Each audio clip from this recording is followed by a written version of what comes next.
নমস্কার বন্ধুরা, কেমন আছেন? এই যে দেখুন, আজকে আবার নারকেল কোড়াবো। নারকেল কুড়িয়ে নারকেলটাকে মানে আবার সেই এর আগে যে দেখিয়েছিলাম আপনাদের, একদম আপনারা সবাই বলছিলেন যে নারকেলটা কী করে আবার ঠিক করে দেখানোর জন্য। তো আবার আমি নিয়ে আসছি। চলুন বন্ধুরা, আমি ফাটিয়ে নিই, তারপরে কোড়ানোটা আপনাদের দেখাচ্ছি। তো বন্ধুরা, এই যে দেখুন, আমি অলরেডি নারকেল নিয়েছি। এই দেখুন, ফাটানো হয়ে গেছে আমার।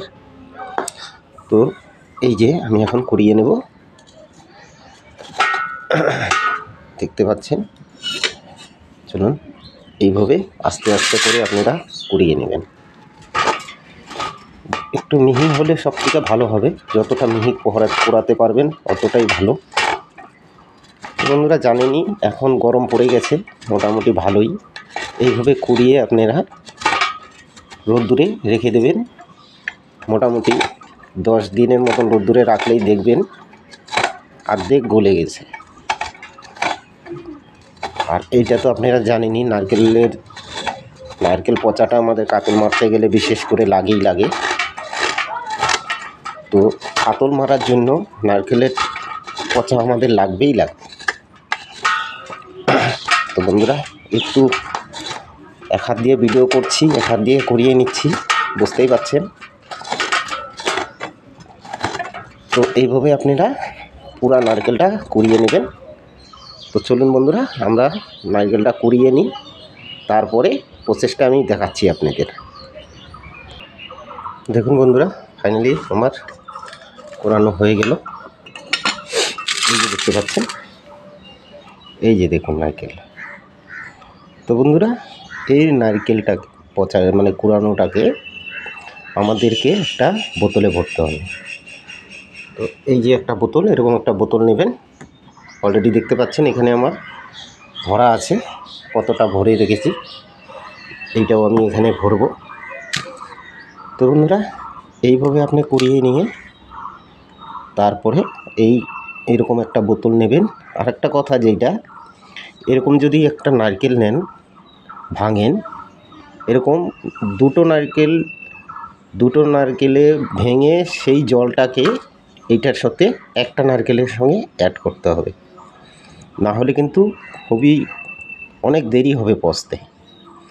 আর এইটাকে পচাতে গেলে পরে ওই যেরকম প্রসেসটা আপনারা ঢুকিয়ে নিয়ে রোদে রেখে দেবেন।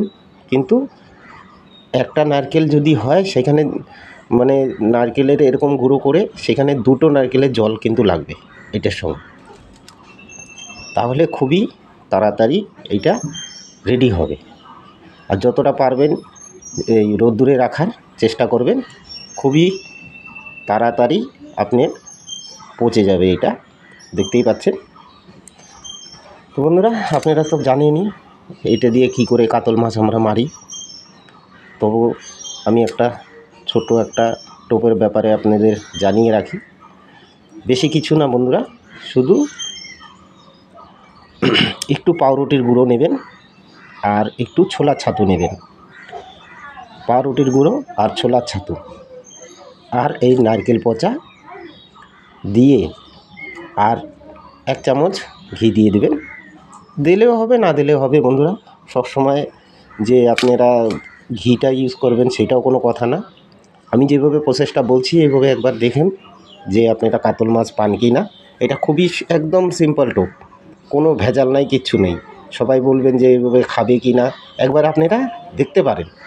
শুধু পাউরুটি আর হলো ছোলার ছাতু দিয়ে আর এই নারকেলের পচাটা দিয়ে মেখে টোপ বানিয়ে আপনারা কাতল মারার জন্য আপনারা ফেলে দেখেন, অবশ্যই কাতল পাবেন বন্ধুরা। তো বন্ধুরা, দেখতেই পাচ্ছেন, এই যে আমি অলরেডি ভরেছি। এই যে দেখুন, ভরে নিয়েছি। এখানে দেখাই যাচ্ছে, ওই যে দেখতে পাচ্ছেন, এখানে আমার অলরেডি একটা নারকেলের ভিতরে দুটো নারকেলের জল আছে। এই যে দেখতে পাচ্ছেন, এখনও পচেনি। এই যে কিন্তু পচে যাবে। এই যে দেখতে পাচ্ছেন, আপনাদের দেখানোর জন্য আমি জিনিসটা নিয়ে এসেছি। এই দেখুন, এই যে একটার ভিতরে একটা নারকেলের গুঁড়োর ভিতরে 2টা নারকেলের জল আছে এটার ভিতরে। তো বন্ধুরা এইভাবে আপনারা করে নেবেন, অবশ্যই রেজাল্টটা ভালো হবে। তো বন্ধুরা ভিডিওটা যদি ভালো লাগে শেয়ার করুন, লাইক করুন আর কমেন্ট অবশ্যই করুন। তাহলে আজ এই অবধি, চলে আসবো পরবর্তী ভিডিও নিয়ে।